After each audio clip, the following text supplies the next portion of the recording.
Hello viewers, welcome. Thrill கதை channel மூலமாக மீண்டும் நான் உங்கள் அங்கு. இன்றைக்கி நம்ம கதையில் எதை பற்றி பார்க்க போகிறோம் அப்படின்னா 1980 காலகட்டத்தில் இபி ஊழியராக வேலை செஞ்சுட்டு வர சேகரோட வாழ்க்கையில் ஏற்பட்ட பயங்கரமான அமானுஷ்ய சம்பவத்தை பற்றி தான் இன்றைக்கி நம்ம பார்க்க போகிறோம். அப்படி அவர் வாழ்க்கையில் என்ன நடந்துச்சுங்கிறத தெரிஞ்சுக்கிறதுக்கு முன்னாடி நீங்கள் இன்னும் நம்ம சேனலை சப்ஸ்கிரைப் பண்ணாமல் பார்த்துட்டு இருந்தீங்க அப்படின்னா கீழே உள்ள சப்ஸ்கிரைப் பட்டனை ப்ரெஸ் பண்ணி பக்கத்தில் உள்ள பெல் ஐக்கானையும் கிளிக் பண்ணிக்கோங்க. இது போல் உங்கள் வாழ்க்கையிலும் ஏதாவது அமானுஷ்ய சம்பவங்கள் நடந்துருந்துச்சு அப்படின்னா மேலே கொடுத்துருக்க வாட்ஸ்அப் நம்பர் மூலிமா நீங்கள் எங்களுக்கு ஷேர் பண்ணலாம். வாங்க அப்படி சேகர் வாழ்க்கையில் என்ன நடந்துச்சு அப்படிங்கிறத முழுமையாக பார்ப்போம்.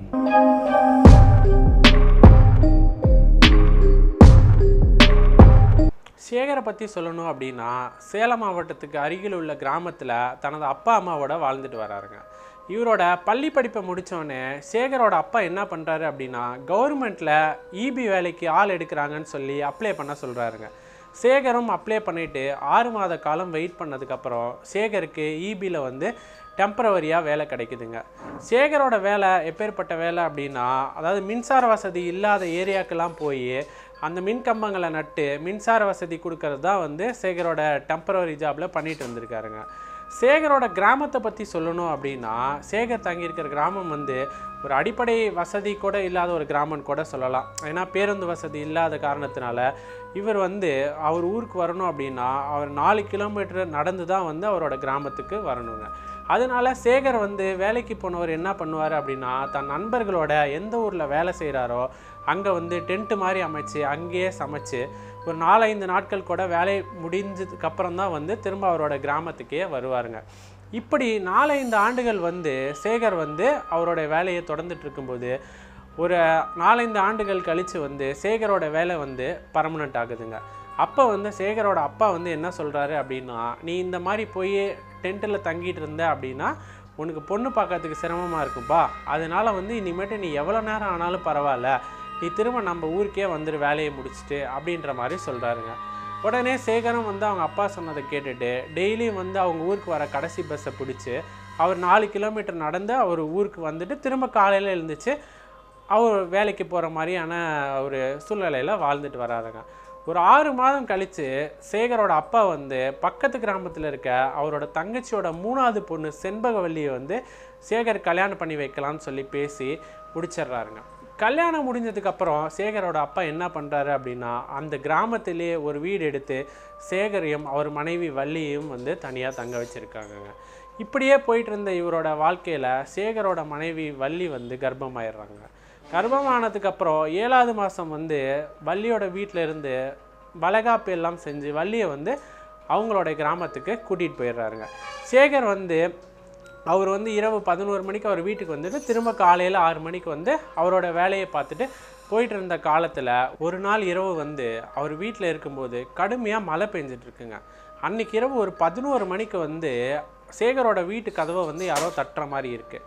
சேகர் என்ன பண்ணுறாரு, யார் கதவை தட்டுறாங்க அப்படின்னு சொல்லிட்டு கதவை திறந்து பார்க்கும்போது சைக்கிளில் ஒரு ரெயின் கோட் மாதிரி போட்டுட்டு அவரோட ஃப்ரெண்டு மாது சேகரை கூப்பிட்றாருங்க. சேகரும் டேய் மாது என்னடா இந்நேரத்தில் வந்திருக்க அப்படின்னு சொல்லி கேட்கும்போது பக்கத்து பஞ்சாயத்தில் ஒரு கம்பம் அருந்து விழுந்துருச்சாண்டா, அது பஞ்சாயத்து தலைவர் வீட்டுக்கு போகிற இபிங்கிறதுனால உடனே நம்மளை போய் பார்க்க சொல்லி ஆஃபீஸர் அழுத்தம் கொடுக்குறாரு அப்படின்ற மாதிரி மாது சேகரை கூப்பிட்றாருங்க. சேகரும் என்ன பண்ணுறாரு, சரி இரு வர அப்படின்னு சொல்லிட்டு வீட்டுக்கு போயிட்டு அவரும் அந்த மலையில் நனையாத இருக்கிறதுக்கு ரெயின் கோட் எல்லாம் போட்டுட்டு அவரோட டூல்ஸு கயிறு எல்லாம் எடுத்துகிட்டு 2 பேரும் சைக்கிளில் அங்கேருந்து அந்த கிராமத்தை நோக்கி போகிறாங்க. அவங்க இருக்கிற அதாவது சேகரோட கிராமத்துலேருந்து அந்த கிராமம் ஒரு 10 கிலோமீட்டர் தொலைவு அப்படிங்கிறதுனால 2 பேரும் சைக்கிளில் மாறி மாறி பெடல் பண்ணிவிட்டு அந்த சைக்கிளில் அந்த கிராமத்துக்கு போகிறாங்க. போனதுக்கப்புறம் சேகர் என்ன பண்ணுறாரு அப்படின்னா அந்த கிராமத்தோட மெயின் ஆஃப் பண்ணிவிட்டு தான் கையில் இருக்க டார்ச் லைட்டை வச்சு ஒவ்வொரு கம்பமாக பார்க்குறாரு, எந்த கம்பம் பழுதாக இருக்குது அப்படின்னு சொல்லி பார்த்துட்டே போகிறாருங்க. பார்த்துட்டு போகும்போது இடையில ஒரு கம்பம் அருந்து சாய்ந்த நிலையில் இருக்குது. அந்த கம்பத்தை சேகர் பார்த்தோன்னே சைக்கிளை நிறுத்திட்டு என்ன பண்ணுறாரு அப்படின்னா தன் கையில் இருக்கிற அந்த கயிறை எடுத்து அந்த கம்பத்து நடுவில் கட்டிட்டு அவர் ஃப்ரெண்டு மாதுக்கிட்ட அந்த கயிறை கையில் கொடுக்குறாருங்க. மாது நீ போய் அந்த பள்ளத்தில் போய் இறங்கியில் நான் இந்த பள்ளத்துலேருந்து இறங்கி இந்த கம்பத்தை தள்ளுறேன், கம்பத்தை ஃபஸ்ட்டு நேர் பண்ணுவோம் அப்படின்ற மாதிரி சொல்லிவிட்டு சேகர் இந்த பள்ளத்தில் இறங்கிறாருங்க. அவர் ஃப்ரெண்டு மாது அதுக்கு எதிராக இருக்க பள்ளத்துலேருந்து இழுக்க ஆரம்பிக்கிறாரு. சேகர் தள்ள தள்ள அந்த கம்பம் அசையுதுங்க. மாது இழுக்கிறாரு. கொஞ்சம் கொஞ்சமாக அந்த கம்பமும் நகருது. நகர்ந்தோடனே என்ன ஆகுது அப்படின்னா, சேகரோட கால் வந்து அந்த இடம் மழை பெஞ்சு ஈரமாக இருந்ததுனால வந்து அப்படியே அந்த சேருக்குள்ளார வந்து அவரோட கால் உள்ளே போகுதுங்க. பட் ஆனால் சேகர் வந்து அதெல்லாம் கண்டுக்கவே இல்லை. கம்பத்தை நகர்த்ததை மட்டும்தான் அவர் வேலையாக இருந்ததுனால கம்பத்தை வந்து ஃபுல் வலு கொடுத்து அந்த கம்பத்தையும் நேர் பண்ணிடுறாரு. கம்பத்தை நேர் பண்ணதுக்கப்புறம் சேகர் பார்க்குறாரு, இடுப்பளவு சேருக்கு அடியில் வந்து அவர் மாட்டிகிட்டு இருக்கிறாருங்க. உடனே என்ன பண்ணுறாரு, அவர் ஃப்ரெண்டு மாது வந்து அந்த கம்பம் மறுபடியும் சாயாத இருக்கணும் அப்படிங்கிறதுக்காக பக்கத்தில் உள்ள மரத்தில் வந்து அந்த கயிற்றை கட்டிட்டு வந்து சேகரை பார்க்குறாரு. சேகரும் வந்து சேத்துல வந்து இடுப்பளவில் மாட்டிகிட்டு இருக்கிறாரு. அவரை வந்து தூக்குறாங்க. தூக்கிட்டு பார்க்குறாங்க, மழை ரொம்ப பெஞ்சிட்டு இருக்கனால இந்த சுச்சுவேஷன்லாம் நம்ம இதுக்கு மேலே இங்கே வேலை செய்ய முடியாது, நம்ம மழை விட்டதுக்கப்புறம் தான் பண்ண முடியும் அப்படின்ற மாதிரி வந்து 2 பேரும் பேசி முடிவு பண்ணி அந்த கிராமத்தில் ஒரு இடத்துல போய் ஓரமாக ஒதுங்குறாங்க. மழை விடவே இல்லை. அடுத்த நாள் காலையிலையும் மழை பெஞ்சிட்டே இருக்கிறதுனால அன்றைக்கும் வந்து அடுத்த நாள் ஃபுல்லாகவும் வந்து அவங்களால வேலை செய்ய முடியாதனால பஞ்சாயத்து தலைவரை போய் ஈவினிங்காக பார்த்து என்ன சொல்கிறாங்க அப்படின்னா, ஐயா மழை விடாத எங்களால் எந்த வேலையும் பண்ண முடியாதுங்கய்யா அது அப்படின்ற மாதிரி சொல்கிறாங்க. அதுக்கு அந்த பஞ்சாயத்து தலைவர் என்ன சொல்கிறாரு அப்படின்னா, சரிப்பா இது வந்து நிறையா வீட்டுக்கு போகிற மாதிரியான முக்கியமான கம்பம், அதனால் நீங்கள் நாளைக்கு காலையில் சீக்கிரமாக வந்து இந்த வேலையை எனக்கு முடிச்சு கொடுத்தீங்கன்னா பரவாயில்ல அப்படின்ற மாதிரி ரெக்வெஸ்ட்டாக கேட்குறாருங்க. சரின்னு சொல்லிட்டு மாதுவும் சேகரும் வந்து அந்த கிராமத்துலேருந்து கிளம்பி அவங்க வீட்டுக்கு போகலாம் அப்படின்னு சொல்லிட்டு வராங்க. மாது வந்து என்ன பண்ணுறாரு அப்படின்னா, சேகரை வந்து அவங்க கிராமத்தோட அந்த எல்லையில் விட்டுட்டு அவர் வீட்டுக்கு போகிறாருங்க. அங்கேருந்து சேகர் வந்து அவரோட கிராமத்துக்கு வர ஆரம்பிக்கிறாருங்க. நான் ஏற்கனவே சொன்ன மாதிரி அந்த கிராமத்துக்கு சேகர் வரணும் அப்படின்னா ஒரு 4 கிலோமீட்டர் பாதையை வந்து நடந்து தான் அவர் வரணுங்க. அதில் ஒரு 3 கிலோமீட்டர் பாதையை வந்து பார்த்தோம் அப்படின்னா ஒரு மண் இருக்கிற ஒரு வழி பாதை மாதிரி இருக்குங்க. அந்த 3 கிலோமீட்டரை கடந்ததுக்கப்புறம் ஒரு ஏரிக்கரை ஒன்று வருங்க. அந்த ஏரிக்கரையோடைய அளவு பார்த்தோம் அப்படின்னா 1 கிலோமீட்டர். இந்த 4 கிலோமீட்டரையும் கடந்தால் தான் வந்து சேகரோடைய அந்த கிராமத்துக்குள்ளாரையே போக முடியும். சேகர் வந்து அந்த மண்வழி பாதையை கடந்து உள்ளே வந்து ஏரிக்கரைக்குள்ளார நுழையிறாருங்க. ஏரிக்கரைக்குள்ளார நுழைஞ்சோடனே சேகர் வந்து ஒருத்தரை பார்க்குறாருங்க. நம்ம ஊருக்கு தான் போவார் போல இருக்குது அப்படின்னு சொல்லிட்டு நம்ம பேச்சு துணைக்கு ஆள் இருக்கிறாங்க அப்படின்னு சொல்லி அப்போ இரவு வந்து ஒரு 11:30 மணி சுமார் இருக்குங்க. சரின்னு சொல்லிட்டு போய் அவர் கூப்பிடலாம் அப்படின்னு சொல்லிட்டு சேகர் வந்து வேகமாக அந்த ஏரிக்கரையில் நடக்க ஆரம்பிக்கிறாருங்க. சேகர் வந்து அப்படியே நடக்க வேகமாக நடக்க அங்கே போயிட்டு இருக்கிறது வந்து ஒரு பெண் அப்படிங்கிறது வந்து சேகருக்கு தெரியுதுங்க. அந்த பெண் வந்து தலை நிறையா மல்லிகைப்பூ வச்சுட்டு நல்ல மல்லிகைப்பூ வாசம் வந்து சேகருக்கு அடிக்குதுங்க. உடனே வந்து இந்த பெண்ணை பார்த்தோன்னே சேகர் வந்து அப்படியே ஸ்லோ பண்ண ஆரம்பிச்சிடறாருங்க. அது வரைக்கும் அந்த நடந்து போயிட்டு இருந்த அந்த பெண் வந்து சேகர் பார்த்தோன்னே அப்படியே நகர்ந்து போகிற மாதிரி இருக்குங்க கொஞ்சம் கொஞ்சமாக. இதை பார்த்தோன்னே சேகருக்கு பயம் எடுத்துக்கிச்சு. என்னடா இந்த நேரத்தில் இப்படி இருக்குது அப்படின்னு சொல்லிட்டு அவர் சின்ன வயசில் கேட்ட கதைகள்லாம் அவருக்கு ஞாபகத்துக்கு வந்தோடனே ஒரு மாதிரி பயம் எடுத்துக்கிச்சு. இருந்தாலும் அதை வெளிக்காட்டிக்காத என்ன பண்ணுறாரு அப்படின்னா ஸ்லோவாக அப்படியே அந்த பெண் பின்னாடியே போகிறாருங்க. ஏன்னா ஏரிக்கரையை கடந்து தான் அவர் வீட்டுக்கு போய் ஆகணும், வேறு வழி கிடையாது. அதனால் அப்படியே போகிறாருங்க. அந்த ஏரிக்கரையை கடந்தோடனே ஒரு முனியப்பன் கோயில் வருங்க. அந்த முனியப்பன் கோயில்கிட்ட வந்தோடனே அந்த பெண்ணோட உருவம் வந்து அப்படியே சைடில் போய் மறைஞ்சிருக்குதுங்க. இதை பார்த்தோன்னே நேராக வந்து சேகர் வேகமாக போய் அந்த முனியப்பனை கும்பிட்டு அவரோட வீட்டுக்கு போயிடுறாருங்க. கொஞ்சம் பயத்தோடையே வீட்டுக்கு போகிற சேகருக்கு கதவை திறந்து பார்த்தா இன்னொரு அதிர்ச்சி இருக்குதுங்க. என்ன அப்படின்னா சேகரோட மனைவி வந்து வளகாப்பு பண்ணி கூட்டிகிட்டு போயிருந்தாங்கல்ல, அவங்க வந்து வீட்டில் இருக்கிறாங்க. அதை பார்த்தோன்னே தான் கொஞ்சம் சேகருக்கு ஆறுதலும் கூட சொல்லலாம். ஏன்னா அந்த காட்சியெல்லாம் பார்த்துட்டு வீட்டுக்கு வராரு. அவங்க ஒய்ஃபை பார்த்தோன்னே கொஞ்சம் திருப்தி அடைகிறாரு. ஒய்ஃபை பார்த்து நீ ஏமா இப்போ வந்த எங்கள் வீட்டுக்கு வந்த அப்படின்ற மாதிரி கேட்குறாருங்க. அதுக்கு அவங்க ஒய்ஃப் வந்து இல்லை மாமா உங்களை பார்க்கணும் போல் இருந்துச்சு, அதனால தான் நான் வந்தேன் அப்படின்ற மாதிரி சொல்கிறாங்க. அன்றைக்கி வந்து கொஞ்சம் வேலை அதிகமாக மலையிலெல்லாம் செஞ்சதுனால டயர்லாம் தூங்கிடுறாருங்க. தூங்கிட்டு மறுநாள் காலையில் நேரமாக வந்து அந்த கிராமத்தில் போய் வேலை செய்யணும்.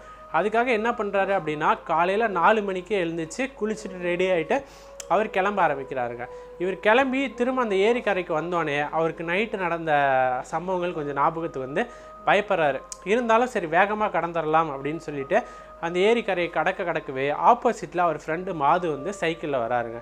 வந்துட்டு அவர் மாது வந்து சேகரை பார்த்து சொல்கிறாரு, கொஞ்சம் லேட் ஆகிடுச்சுடா, நான் தூங்கிட்டேன், அதனால தான் வர முடியல அப்படின்னு சொல்லி பேசிகிட்டு இருக்கும்போது அவர் ஃப்ரெண்டு மாது வந்து ஒரு விஷயத்தை நோட் பண்ணுறாருங்க. சேகருக்கு பின்னாடி வந்து யாரோ ஒரு பெண் நிற்கிற மாதிரி இருக்குது. அதை பார்த்தோன்னே மாது வந்து சேகர்கிட்ட கேட்குறாரு, யாரா அவனுக்கு பின்னாடி ஒரு பெண் நிற்கிறா அப்படின்னு சொல்லி கேட்குறாருங்க. அப்போ வந்து சேகருக்கு அந்த முன்னாடி நாள் அடித்த அந்த மல்லிகைப்பூ வாசம் வந்து சேகருக்கு அடிக்குது.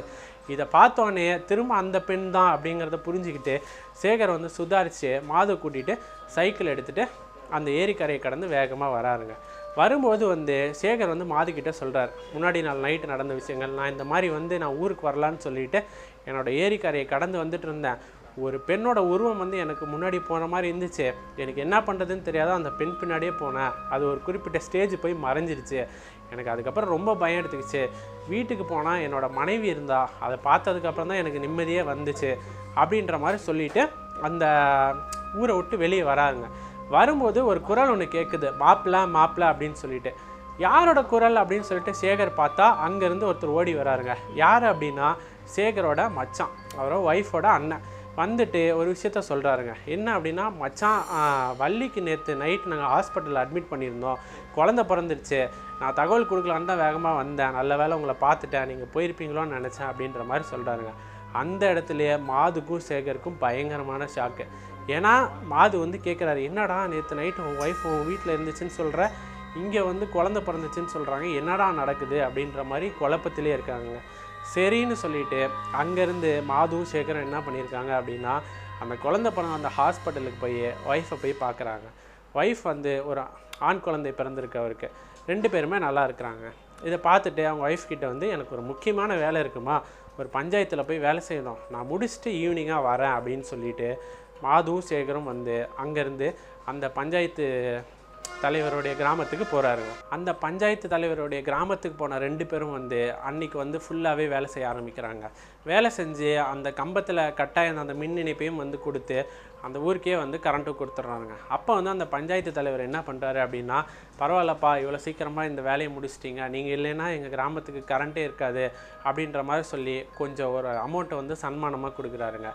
அப்போ மாதுவும் சேகரும் வந்து என்ன பண்ணுறாங்க அப்படின்னா, அந்த காசை வாங்கிட்டு திரும்ப வந்து சேகரோட மனைவி பார்க்கலாம் அப்படின்னு சொல்லி ஹாஸ்பிட்டலுக்கு வராருங்க. வரும்போது குழந்தைக்கு தேவையான சில திங்ஸ் எல்லாம் வாங்கிட்டு போய் பார்க்குறாருங்க. பார்த்துட்டு அடுத்த நாளும் லீவ் எடுத்துகிட்டு அங்கே ஹாஸ்பிட்டலில் தங்கி தன் மனைவியை வந்து டிஸ்சார்ஜ் பண்ணுற வரைக்கும் கூடவே இருக்கிறாருங்க.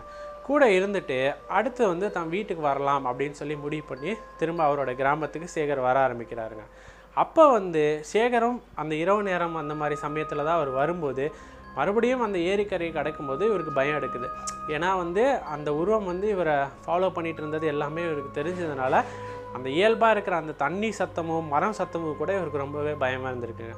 டக்குன்னு வேகமாக அந்த ஏரிக்கரையை கடக்கிறாரு. ஆனால் வந்து அன்றைக்கி அவர் அந்த உருவத்தை அந்த ஏரிக்கரையில் பார்க்கல. கடந்துட்டு இவர் வீட்டுக்குள்ளார போகிறாருங்க. வீட்டுக்குள்ளே இவர் வீடை பற்றி சொல்லணும் அப்படின்னா, ஒரே ஒரு சின்ன ஒரு ஹால் இருக்கிற மாதிரியான ஒரு வீடு தான். அந்த வீட்டுக்கு 2 ஒரு பார்ட்டிஷன் மாதிரி பிரித்து ஒரு துணி மாதிரி விளக்கு போட்டிருப்பாங்க. அந்த இடத்துல வந்து யாரோ வந்து தலை சீவிட்டு இருக்கிற மாதிரியான ஒரு காட்சியை அந்த துணியில் வந்து சேகர் பார்க்குறாருங்க. யாரா இது நம்ம வீட்டில் வந்து தலை சீவிட்டு இருக்காங்க அப்படின்னு சொல்லிட்டு அந்த திரையை விளக்கிட்டு போய் பார்க்குறாருங்க. அங்கே வந்து ஒரு பெண் வந்து தன்னுடைய தலையை வந்து சீவிட்டு இருக்கிற மாதிரி பார்க்குறாருங்க. அந்த பெண் வந்து முன்னாடி நாள் அந்த ஏரிக்கரையில் பார்த்த அந்த அதே புடவையே இவங்களும் கட்டியிருக்காங்க. அதை பார்த்தோன்னே இவருக்கு ரொம்ப ஷாக் ஆகிடுது. அந்த இடத்துலேயே வந்து மயக்கம் போட்டு விழுந்துடுறாரு. அதுக்கப்புறம் அவருக்கு என்ன நடந்துச்சுன்னே தெரியல. காலையில் டக்குன்னு எழுந்திருக்கிறாரு. எழுந்திரிச்சிட்டு பக்கத்தில் இருக்க தன்னோட அம்மா கிட்டே போயிட்டு நடந்த விஷயங்கள் எல்லாத்தையும் சொல்கிறாரு. அவங்க அம்மாவும் வந்து என்ன சொல்கிறாங்க அப்படின்னா, கண்ட இடத்துல இதுக்கு தான் நீ சுத்தாதேன்னு சொல்கிற அப்படின்னு சொல்லிட்டு அவங்க வந்து ஒரு இரும்பு காப்பை எடுத்து சேகரோட காலில் போட்டு விட்டுறாங்க. சேகரம் வந்து அந்த இரும்பு காப்பை போட்டுட்டு அன்றைக்கி வந்து வேலைக்கு போகிறாருங்க. அன்றைக்கி அவருடைய வேலையை முடிச்சுட்டு மணி சுமார் வந்து ஒரு பெண்ணை பார்க்குறாருங்க. அந்த பெண் எப்படி இருக்காங்க அப்படின்னா, நிறையா ஆடுகள்லாம் மேய்ச்சிக்கிட்டு தலையில் வந்து ஒரு குச்சி, அதாவது சுருளின்னு சொல்லுவாங்கள்ல, விறகு குச்சி, அதை எடுத்துகிட்டு போகிற மாதிரியான ஒரு பெண்ணை வந்து சேகர் வந்து பார்க்குறாருங்க. இந்த பெண்ணை நம்ம எங்கேயோ பார்த்த மாதிரி இருக்குது அப்படின்னு சொல்லிட்டு அந்த பெண்ணை வந்து கொஞ்சம் பக்கமாக போய் பார்க்கலாம் அப்படின்னு சொல்லி பார்க்கும்போது அந்த பெண்ணை பார்த்த சேகருக்கு பயங்கரமான அதிர்ச்சிங்க. ஏன் அப்படின்னா, சேகரோட வீட்டில் பார்த்த பெண் தான் இந்த பெண்ணுங்க. அந்த பெண்ணும் இவரை பார்த்துட்டு சிரிச்சுக்கிட்டே அப்படியே அந்த இடத்துலேருந்து நகர்ந்து போகிறாங்க. நகர்ந்து போனதுக்கப்புறம் மேலே வந்து ஒரு கரடு மாதிரியான ஒரு வீட்டுக்கு அந்த பெண் ஏற ஆரம்பிக்கிறாங்க. அந்த பெண் ஏறி அந்த ஆடுகளை எல்லாத்தையும் பட்டியில் அடைச்சிட்டு தலையில் அந்த விறகு கட்டை கீழே போட்டுட்டு அந்த வீட்டோடைய என்ட்ரன்ஸில் நின்று இவரை பார்த்து மறுபடியும் சிரிக்கிற மாதிரி இருக்குது. அதை பார்த்த சேகருக்கு தன்னையே மறந்து என்ன பண்ணுறதுன்னு தெரியாமல் நேராக அந்த கரடு ஏறி அந்த வீட்டை நோக்கி நடக்க ஆரம்பிக்கிறார். அந்த வீட்டுக்குள்ளார இவர் நடந்தோடனே அந்த பெண் வந்து வீட்டுக்குள்ளார போயிருக்காங்க.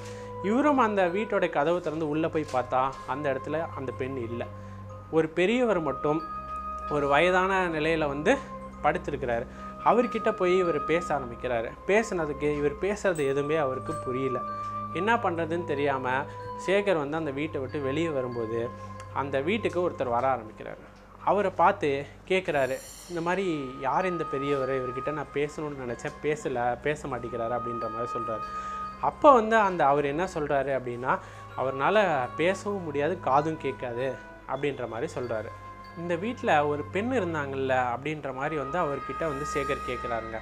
அதுக்கு வந்து அந்த வந்தவர் என்ன சொல்கிறாரு அப்படின்னா, யார் மாதவியை பற்றி கேட்குறீங்களா அப்படின்ற மாதிரி சொல்லிட்டு ஒரு விஷயத்த சொல்ல ஆரம்பிக்கிறார். என்ன அப்படின்னா, மாதவி வந்து இங்கே இருந்த வரைக்கும் அவங்க அப்பாவை பார்த்துக்கிட்டது மாதவி தான், எல்லா வேலையும் அந்த பொண்ணு தான் செய்யும். ஏன்னா இவரால் வந்து காதும் கேட்க முடியாது, வாயும் பேச முடியாதனால அந்த குடும்பத்தையே பார்த்துக்கிட்டது மாதவி தான்.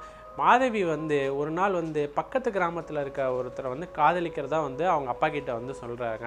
அவங்க அப்பா வந்து ஃபஸ்ட்டு யோசித்தாலும் தான் பிள்ளை இனிமேட்னாச்சும் சந்தோஷமாக இருக்கணும்னு சொல்லிட்டு ஒரு வசதியானவங்களுக்கு வந்து அந்த மாதவி வந்து கல்யாணம் பண்ணி கொடுத்த அந்த பொண்ணு வந்து 3 மாதம் கூட அந்த ஊரில் போய் பிழைக்கல. இப்போ போன வாரம் தான் அந்த பொண்ணு ஓடி போயிடுச்சுன்னு சொல்கிறாங்க. அதை கேட்டதுலேருந்து இவர் எந்த சாப்பாடும் சாப்பிடாத இப்படி படுத்துட்ருக்காரு. நானும் வந்து இவரோட உடல் எப்படி இருக்குது அப்படிங்கிறதுக்கு பார்க்கறதுக்காக தான் நானும் போயிட்டுருக்கேன் அப்படின்ற மாதிரி வந்து அந்த வந்தவர் வந்து சேகரை பார்த்து சொல்கிறாரு. அப்போ தான் வந்து சேகருக்கு ஒரு விஷயம் புரியுது. என்ன அப்படின்னா, தன் கூட இருக்கிறது வந்து அந்த மாதவிங்கிறது அந்த பொண்ணு தான். அந்த பொண்ணு வந்து அந்த போய் பஞ்சாயத்து தலைவருடைய கிராமத்துக்கு போனார்ல, அங்கேருந்து தான் அந்த பொண்ணு நம்மளை ஃபாலோ பண்ணிட்டு வருது அப்படிங்கிறத வந்து இவர் சொன்னதை வச்சு அவர் வந்து உறுதிப்படுத்திக்கிறாரு. அதுக்கப்புறம் அந்த பெண் வந்து எதுக்காக வந்து நம்மளை பின்னாடியே தொடர்ந்துட்டு வராங்க அப்படிங்கிறத தெரிஞ்சுக்கணும், நம்ம இந்த பெண்ணுக்கிட்டேருந்து விடுபடணும் அப்படின்னு சொல்லிட்டு சேகர் வந்து என்ன பண்ணுறாரு அப்படின்னா, அவங்க ஊரில் இருக்க ஒரு முனியப்பன் கோயிலுக்கு போயிட்டு அங்கே போய் மனசு உருகி வேண்டுறாருங்க, தனக்கு நடக்கிற பிரச்சனை எல்லாத்தையும் சொல்லிட்டு. அப்போ வந்து அந்த முனியப்பன் கோயில் பூசாரி வந்து அருள்வாக்கு வந்து முனியப்பனுடைய இதில் இருக்க சாட்டை எடுத்து சுழட்டி, இன்னும் 48 மணி நேரத்தில் நீ இந்த பிரச்சனையிலேருந்து வெளியே வந்துடுவ, நீ கிளம்பிப்போ அப்படின்ற மாதிரி சொல்கிறாருங்க. அது கேட்டதுக்கப்புறம் சேகருக்கு கொஞ்சம் நிம்மதி ஆகிடுச்சு. சாமி இந்த மாதிரி அருள்வாக்கு சொல்லிடுச்சு அப்படின்ற மாதிரி சொல்லிவிட்டு இத்தனை நாளாக குழப்பத்தில் இருக்கிறவர் வந்து அவர் வீட்டுக்கு போய் நிம்மதியாக தூங்க ஆரம்பிக்கிறாரு. அவர் தூங்கும்போது நல்லா அசந்து தூங்கிட்டு இருக்கும்போது அவருக்கு ஒரு கனவு வருது. அந்த கனவுல என்ன நடக்குது அப்படின்னா, இவர் அந்த முதல் நாள் வந்து அவர் நண்பர் வந்து அந்த மலையில் வந்து அவரை கூட்டிகிட்டு அந்த கிராமத்துக்கு போனது, கிராமத்துக்கு போய் அந்த கம்பத்தை சரி பண்ணது எல்லாமே இந்த கனவுலையும் நடக்க ஆரம்பிக்குது. அப்போ வந்து என்ன இருக்குது அப்படின்னா, இவர் அந்த கம்பத்தை சரி பண்ணும்போது ஒரு குழிக்குள்ளார இவரோட கால் உள்ளே போணுச்சுல்ல, அது வந்து இடுப்பளவு உள்ளே இறங்கினதுக்கப்புறம் இவர் காலில் வந்து ஏதோ மெதுன்னு இருக்கிற மாதிரி வந்து இவர் ஃபீல் பண்ணுறாரு. அப்போ வந்து என்ன பண்ணுறாரு அப்படின்னா, கையை விட்டு அந்த சேருக்குள்ளார வந்து பார்க்குறாரு. அப்போ வந்து அதுலேருந்து ஒரு சாரி ஒன்று வருது. அந்த சாரியை பார்த்தோன்னே இவருக்கு என்னன்னு புரியாமல் இன்னும் கொஞ்சம் கையை விட்டு பார்க்கும்போது அந்த சாரியோடு சேர்ந்து ஒரு கையும் வந்துருக்குது. இதை பார்த்து அதிர்ச்சியான சேகர் வந்து டக்குன்னு இப்படி தூக்கி பார்க்குறாரு. அந்த சேகர் கூட இருக்கிற பெண் வந்து இவரை வந்து அந்த குச்சியை கொடுத்து அந்த சேத்துலேருந்து காப்பாற்றுற மாதிரி இருக்குங்க. இதை பார்த்தோன்னே டக்குன்னு மிரண்டு வந்து சேகர் கனவுலேருந்து எழுந்துச்சிட்றாரு. எழுந்ததுக்கப்புறம் பார்த்தா அவருக்கு இன்னொரு அதிர்ச்சியாக என்ன இருக்குது அப்படின்னா, அந்த பெண் வந்து சேகரோட பக்கத்திலே உட்காந்து அழுதுட்டு இருக்கிற மாதிரியான ஒரு காட்சியை பார்க்குறாரு. இதை பார்த்தோன்னே சேகருக்கு வந்து பயங்கரமான அதிர்ச்சியில் வந்து என்ன பண்ணுறதுன்னு தெரியாமல் யோசிச்சுட்ருக்கிறார். இதுலேருந்து நம்மளை எப்படி நம்ம காப்பாற்றிக்கிறது அப்படின்னு தெரியாமல் அவருக்கு வந்து ஒரு விஷயம் மட்டும் தெரியுது. அந்த பஞ்சாயத்து தலைவருடைய கிராமத்துக்கு போனப்போ தான் இந்த பிரச்சனை வந்திருக்கு, கண்டிப்பாக வந்து அங்கேருந்து தான் அந்த பிரச்சனை ஆரம்பிக்குதுன்னு சொல்லிட்டு என்ன பண்ணுறாரு அப்படின்னா, ஸ்ட்ரெயிட்டாக போய் அந்த பஞ்சாயத்து தலைவர்கிட்ட போயிட்டு நடந்த விஷயங்கள் எல்லாத்தையும் சொல்கிறார். இதை கேட்ட அந்த பஞ்சாயத்து தலைவருக்கு ரொம்ப அதிர்ச்சி ஆயிடுச்சுங்க. என்னப்பா சொல்கிற நீ, இந்த மாதிரிலாம் நடக்குதா அப்படின்ற மாதிரி வந்து அவரும் வந்து கேட்குறாருங்க. இதை கேட்டுட்டு சரிப்பா நீ என்ன பண்ணலான்னு சொல்கிற அப்படின்ற மாதிரி வந்து அந்த சேகரை கேட்குறாருங்க. சேகர் வந்து, ஐயா நான் வேலை செஞ்ச இடத்த வந்து நம்ம தோண்டி பார்த்தோம்னா நமக்கு வந்து ஏதாவது ஒரு இது கிடைக்குங்க ஐயா, இதுக்கு ஒரு முடிவு கிடைக்கும். ஏன்னா அந்த பெண் வந்து என்னையே தொடர்ந்து வந்துட்டுருக்குங்க ஐயா, கனவுலையும் வந்து எனக்கு அதை தான் சொல்லுது அப்படின்ற மாதிரி சொல்கிறாரு. அப்போ அந்த பஞ்சாயத்து தலைவர் வந்து யோசிச்சுட்டு, சரிப்பா நீ சொல்கிற மாதிரி பண்ணணும் அப்படின்னா அது வேற ஒருத்தவங்களோட இடமாச்சு, நம்ம எப்படிப்பா போய் அந்த இடத்த போய் நம்ம சோதனை பண்ண முடியும் அப்படின்ற மாதிரி சேகர்கிட்ட கேட்குறாரு. எப்படியாச்சும் என்னை இதிலேருந்து காப்பாற்றுங்க ஐயா அப்படின்ற மாதிரி வந்து பஞ்சாயத்து தலைவர்கிட்ட சேகர் வந்து ரொம்ப ரெக்வஸ்ட்டாக கேட்க ஆரம்பிக்கிறாரு. அப்போ வந்து அந்த பஞ்சாயத்து தலைவர் என்ன சொல்கிறாரு அப்படின்னா, சரிப்பா நீ சொல்கிற மாதிரி பண்ணலாம், ஆனால் இப்போ பண்ணோம்னா ஊருக்கே தெரிஞ்சிடும், நம்ம வந்து இரவு ஒரு 11 மணிக்கு மேலே யாரும் இருக்க மாட்டாங்க, அந்த நேரத்தில் போய் அந்த இடத்த போய் நீ சொன்ன மாதிரி சோதனை செஞ்சு பார்க்கலாம், அங்கே ஏதாவது நீ சொன்ன மாதிரி இருந்துச்சுன்னா அடுத்தது பேசலாம்ப்பா, இல்லை அப்படின்னா இதோட இது விட்டுறலாம் அப்படின்ற மாதிரி முடிவு பண்ணுறாருங்க. சேகர் வந்து அவங்க எங்கேயுமே போகாத அந்த பஞ்சாயத்து தலைவர் வீட்டிலேயே வந்து அன்றைக்கி இரவு ஆகிற வரைக்கும் அங்கேயே இருக்காருங்க. இரவு 11 மணிக்கு பஞ்சாயத்து தலைவர் சொன்ன மாதிரி ஆட்களை ரெடி பண்ணிவிட்டு ஒரு 2-3 பேர்த்தோடு போயிட்டு அந்த கம்பம் வேலை செஞ்ச அந்த கீழே அவர் சொன்ன இடத்துல வந்து அதை குழியை தோண்ட ஆரம்பிக்கிறாங்க. தோண்டும்போது ஒரு பெண்ணோட சடலம் வந்து அந்த இடத்துல வந்து கிடைக்கிது. அந்த பெண் வந்து சேகரை வந்து துரத்துற அந்த பெண் என்ன புடவை கட்டியிருந்தாங்களோ அந்த புடவையோடைய அந்த சடலம் இருக்குதுங்க. இதை பார்த்தோன்னே சேகர் வந்து கன்ஃபார்மாக வந்து இது மாதவியோட உடல் தான் அப்படின்ற மாதிரி முடிவு பண்ணிடுறாரு.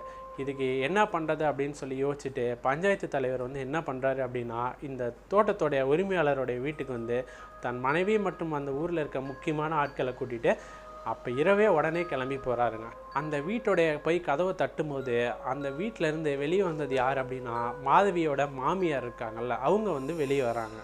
அவங்கள பார்த்து உங்களோட பையன் எங்கே அப்படின்ற மாதிரி இந்த பஞ்சாயத்து தலைவர் கேட்குறாருங்க. அதுக்கு வந்து அவங்க என்ன சொல்கிறாங்க அப்படின்னா, என் பையன் வெளியூர் போயிருக்கான் அப்படின்ற மாதிரி சொல்கிறாருங்க. உடனே மாமியார்கிட்ட உங்களோட மருமகன் எங்கே அப்படின்ற மாதிரி அதட்டுற மாதிரி கேட்குறாருங்க. யார் அந்த ஆட்டுக்காரனுடைய பிள்ளையா, அவன் எவன் கூடயே ஓடி போயிருப்பான், அவளையா என்கிட்ட கேட்குறீங்க அப்படின்ற மாதிரி சொல்கிறாங்க. உடனே கூட இருந்த பஞ்சாயத்து தலைவரோட மனைவி வந்து அந்த மாதவியோட மாமியாரை பலார்னு ஒரு அறையை விட்டு உண்மையை சொல்ல போறியா இல்லையா அப்படின்ற மாதிரி சொல்லி மிரட்டுறாங்க.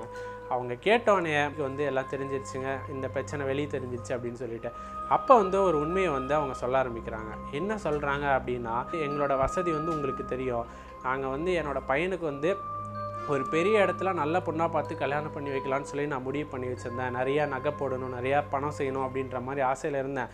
அவன் வந்து பக்கத்து ஊரில் இருக்கிற ஒரு ஆட்டுக்காரனோட பொண்ணை வந்து கல்யாணம் பண்ணி கூட்டிகிட்டு வந்துட்டான். அதை என்னால் ஏற்றுக்கவே முடியல. அதனால் அந்த பொண்ணை வந்து நான் நிம்மதியாக வாழக்கூடாதுன்னு சொல்லி அந்த பொண்ணை தினமும் நான் கொடுமை பண்ணிகிட்டே இருந்தேங்க ஐயா. இது அந்த பொண்ணு வந்து அந்த கொடுமையை தாங்க முடியாமல் என்ன பண்ணிடுச்சு அப்படின்னா, மருந்து குடித்து வீட்டிலே செத்து போயிடுச்சு.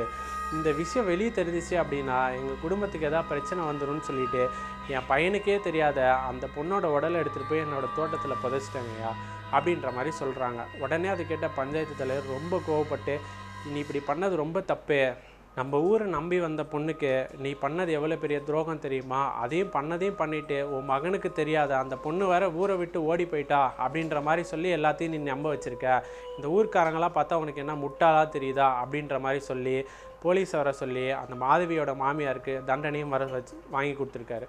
அதுக்கப்புறமேட்டு மாதவியோட கணவர் வந்ததுக்கப்புறம் தன் மனைவிக்கு நடந்த விஷயங்கள் எல்லாத்தையும் சொல்லி அந்த மாதவியோட உடலை வந்து தன்னோட அப்பா இருக்கிற அந்த சொந்த ஊரில் போயிட்டு நல்லடக்கமும் பண்ணுறாங்க.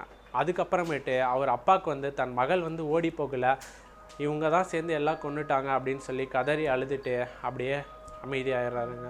அப்போது சேகர் வந்து போய் மாதவியோட அப்பாவுக்கு போய் தனக்கு நடந்த எல்லா விஷயத்தையும் சொல்லி புரிய வச்சு ஆறுதல் சொல்கிறாருங்க. அப்போ தான் சேகருக்கு ஒரு திருப்தியாக இருக்குது. இந்த ஊர் மக்களும் அவங்க அப்பாவுக்கும் தான் எங்கேயும் போகலை, தன்னை வந்து இப்படி வந்து தனக்கு நடந்த துக்கத்தை வந்து ஊர் மக்களுக்கும் அவங்க அப்பாவுக்கும் தெரிய வைக்கிறதுக்காக தான் வந்து அந்த மாதவியோட ஆத்மா வந்து சேகர் பின்னாடியே சுற்றிட்டு இருந்துச்சு அப்படிங்கிறது வந்து எல்லாத்துக்கும் புரிஞ்சிச்சுங்க. சேகருக்கு இதெல்லாம் நடந்து முடிஞ்சதுக்கப்புறம் இதுக்கு மேலே வந்து மாதவியோட ஆத்மா வந்து நம்மளை தொந்தரவு செய்யாது அப்படின்ற மாதிரி முடிவு பண்ணிவிட்டு அவரோட ஊருக்கு திரும்ப நடந்து போகிறாருங்க. அந்த ஏரிக்கரையை இவர் நடக்கும்போது இவர் வந்து அந்த ஊரை நோக்கி உள்ளே போயிட்டு இருக்கும்போது அந்த மாதவியோட ஆத்மா வந்து இவரை பார்த்துட்டு அந்த ஊரை விட்டும் வெளியே போயிருக்கு. அதுக்கப்புறம் அந்த மாதவியோட ஆத்மாவுடைய தொல்லை வந்து சேகருக்கு இல்லாமல் தான் இருந்திருக்கு. இந்த கதையை சேகரோட பையன் நம்ம சப்ஸ்கிரைபரான அஜித் வந்து நம்மளுக்கு இந்த கதையை வந்து ஷேர் பண்ணியிருந்தாருங்க. கேட்குறதுக்கே ரொம்ப இறுக்கமான இந்த கதையை நான் உங்ககிட்ட ஷேர் பண்ணியிருக்கேன். இது போல் உங்கள் வாழ்க்கையிலும் ஏதாவது அமானுஷ்ய சம்பவங்கள் நடந்துருந்துச்சு அப்படின்னா கீழே டெஸ்கிரிப்ஷனில் கொடுத்துருக்க வாட்ஸ்அப் நம்பர் மூலிமா நீங்கள் எங்களுக்கு ஷேர் பண்ணலாம். அது மட்டும் இல்லாமல் இந்த வீடியோ பற்றிய கருத்துக்களை கீழே உள்ள கமெண்ட் பாக்ஸில் கண்டிப்பாக நீங்கள் பதிவு பண்ணலாங்க. நன்றி. இது போன்ற அமானுஷ்ய கதையில் மீண்டும் உங்களை சந்திக்கும் வரை உங்களிடமிருந்து விடைபெறுவது நான் உங்கள் அங்கு.